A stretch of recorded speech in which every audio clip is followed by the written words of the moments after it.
Bismillahirrahmanirrahim. Assalamualaikum warahmatullahi taala wabarakatuh. Salam sejahtera, salam perpaduan dan selamat Hari Raya Aidilfitri buat seluruh rakyat Malaysia.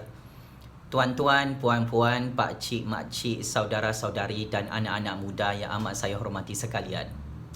Hasil daripada perisikan politik dan perisikan maklumat yang mana saya Jufazli Syekh Ahmad sebagai penganalisis politik bebas di dalam negara Malaysia telah mendapat satu maklumat sulit yang mana Yang di-Pertuan Agong tidak berminat untuk membubarkan Parlimen Malaysia bagi mengadakan PRU 15 lebih awal di Putrajaya. Seperti apa yang kita sedia maklum, Yang di-Pertuan Agong telah menunjukkan satu signal yang cukup jelas pada 24 Februari 2020 yang lalu sewaktu Tun Dr. Mahathir meletakkan jawatan sebagai Perdana Menteri ke-7 Malaysia dan sewaktu Pakatan Harapan tumbang di tangan pemimpin-pemimpin Pakatan Harapan sendiri di Putrajaya kerana perpecahan mereka, maka Yang di-Pertuan Agong tidak melihat option untuk pembubaran parlimen merupakan option yang utama.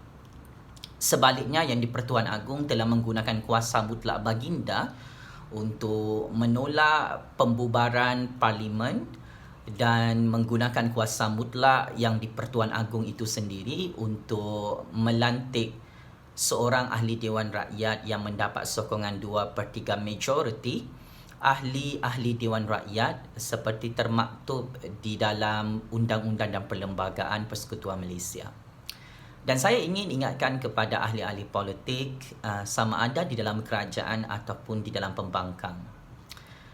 Di dalam percaturan politik hari ini, kita melihat bagaimana Tan Sri Muhyiddin Yassin adalah kekal menjadi Perdana Menteri favourite kepada Yang di-Pertuan Agong dan Raja-Raja Melayu.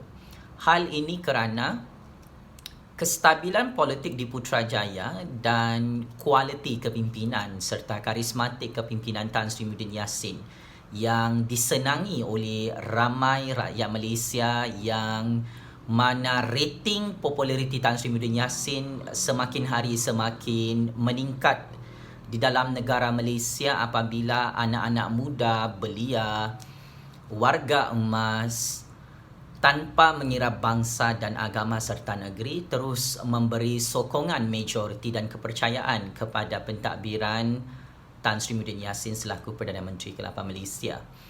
Paling penting, dasar dan polisi Tan Sri Muhyiddin Yassin yang cukup berbeza dengan Tun Dr. Mahathir dahulu, yang mana Tun Dr. Mahathir mempunyai hubungan yang dingin dengan Raja-Raja Melayu.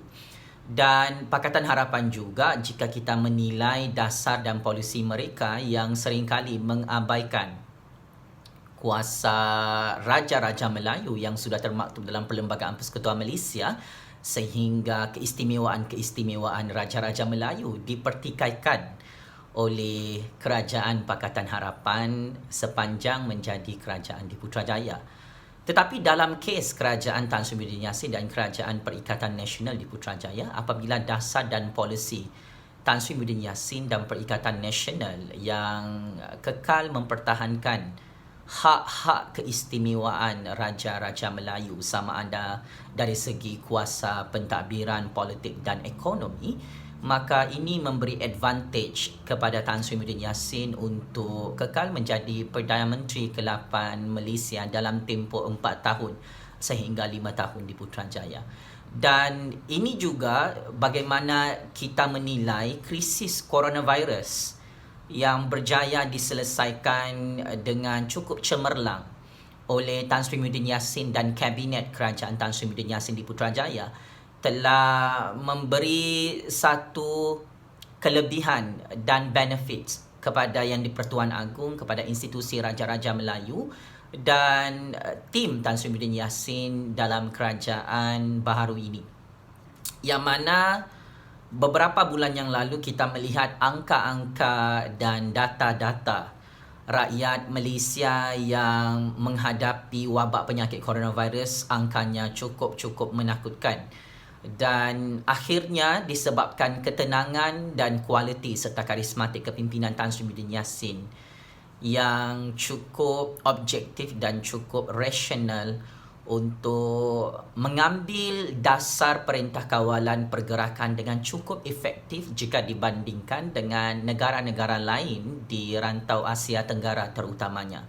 Tan Sri Muhyiddin Yassin mengumumkan perintah kawalan pergerakan sangat-sangat proaktif, iaitu diumumkan 3 bulan yang lalu tanpa perlu menunggu masalah coronavirus itu semakin meruncing dalam kalangan rakyat Malaysia. Dan ini adalah kunci utama kenapa Tan Sri Muhyiddin Yassin dilihat mempunyai capability, mempunyai kemampuan yang cukup hebat untuk mentadbir kerajaan Malaysia atas restu dan approval daripada Yang di-Pertuan Agong. Akhir sekali, saya melihat kenapa Tan Sri Muhyiddin Yassin adalah kekal menjadi favourite kepada Yang di-Pertuan Agong dan Raja-Raja Melayu adalah kerana apabila institusi Yang di-Pertuan Agong itu dipertahankan dengan cukup berdaulat oleh Tan Sri Muhyiddin Yassin. Jika kita melihat percaturan politik Tun Dr. Mahathir, Datuk Seri Anwar Ibrahim, Parti Pakatan Harapan maupun ahli-ahli politik lain yang cuba menyanggah keputusan Yang di-Pertuan Agong melantik Tan Sri Muhyiddin Yassin sebagai Perdana Menteri ke-8 Malaysia, saya kira Yang di-Pertuan Agong melihat susuk kepimpinan politik Tan Sri Muhyiddin Yassin yang cukup memahami sejarah institusi Raja-Raja Melayu dan cukup memahami makna sebenar sistem raja berperlembagaan Malaysia, bagaimana keputusan Yang di-Pertuan Agong dan Raja-Raja Melayu itu kekal dihormati oleh Tan Sri Muhyiddin Yassin untuk meneruskan dan mempertahankan kedaulatan legasi kuasa Raja-Raja Melayu. Maka mana-mana ahli politik dalam sistem raja berperlembagaan dan sistem demokrasi berparlimen Malaysia untuk era tahun 2020 ini, mana-mana ahli politik yang memahami kehendak dan keperluan institusi Raja-Raja Melayu, maka ahli politik itu akan berjaya membina empire kuasanya di Putrajaya dengan cukup-cukup berkesan. Oleh sebab itu, jika mana-mana ahli politik dan parti politik mengharapkan PRU 15 dalam masa yang terdekat hanya kerana mahu menukar Perdana Menteri lagi di Putrajaya, belum sampai 1 tahun Tan Sri Muhyiddin Yassin dilantik oleh Yang di-Pertuan Agong sebagai Perdana Menteri ke-8 Malaysia, saya kira Yang di-Pertuan Agong akan kekal dengan pendirian kuasa politik Istana Negara di Kuala Lumpur bahawa tidak ada keperluan untuk membubarkan parlimen bagi mengadakan PRU 15 yang lebih awal. Sekalipun PRU 15 itu lewat diadakan, ini tetap menjadi advantage kepada Tan Sri Muhyiddin Yassin, kepada Perikatan Nasional. Dan sekalipun awal PRU 15 itu diadakan, saya kira dari segi prospek politik, Pakatan Harapan Tun Dr. Mahathir Anwar Ibrahim kekal tidak akan menguasai pilihan raya akan datang, kerana hari ini Hanayo, pemimpin DAP, amat takut dengan kenyataan daripada Zaid Hamidi dan Najib Razak yang memberi signal bahawa PRU 15 akan diadakan lebih awal. Dan ini memang ketakutan Anwar Ibrahim, ketakutan Tun Dr. Mahathir, ketakutan Lim Kit Siang, ketakutan Mat Sabu dan ketakutan yang menjadi mimpi ngeri kepada ahli-ahli parlimen dan ahli-ahli DUN Pakatan Harapan di seluruh negara Malaysia, yang mana mereka memang sedia maklum jika Yang di-Pertuan Agong memilih untuk membubarkan parlimen pada bila-bila masa, maka Pakatan Harapan boleh kehilangan lebih 50% kerusi parlimen, kerana rekod pentadbiran mereka sepanjang menjadi kerajaan adalah cukup buruk, lebih buruk daripada kerajaan UMNO Barisan Nasional sebelum ini, tuan-tuan dan puan-puan. Secara tuntasnya, tuan-tuan dan puan-puan, sama ada anda semua percaya ataupun tidak, Tan Sri Muhyiddin Yassin adalah Perdana Menteri favourite Yang di-Pertuan Agong, bukan Tun Dr. Mahathir, bukan Anwar Ibrahim, bukan ahli-ahli politik yang lain.